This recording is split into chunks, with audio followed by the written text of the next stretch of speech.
Like, wouldn't it be better to have an American-made iPhone where people are paid good wages, they have health insurance, they're taken care of, they can live a good life, where you're not buying a piece of electronics that's cheaper because someone has to suffer in a horrible way that's not even legal in the United States. It's not even legal to have them work that way in the United States, so they get these people to build them overseas. You do it, but let me just say, that chip deal is so bad.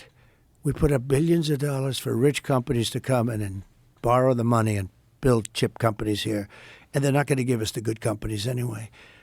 All you had to do is charge them tariffs. If you would have put a tariff on the chips coming in, you would have been able to, just like the auto companies, no different.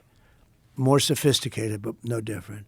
You know, Taiwan, they stole our chip business, okay? They want us to protect, and they want protection. They don't pay us money for the protection, you know? The mob makes you pay money, right? But with these countries that we protect, I got hundreds of billions of dollars from NATO countries that were never paying us. And my biggest fan is Stoltenberg, who just left as the, director general, as the secretary general. Good guy. He said Bush came, he made a speech. Obama came, he made a speech. Trump came, he said, you guys aren't paying, you got to pay. And they said, will you protect us from Russia if we don't? I said, no, you got to pay if you don't pay. Billions of dollars came in to NATO.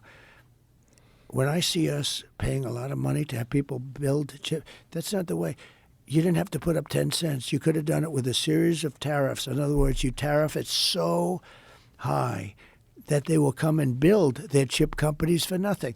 In other words, Joe, you put a big tariff on the chips coming in. I say, you don't have to pay the tariff. All you have to do is build your plant in the United States.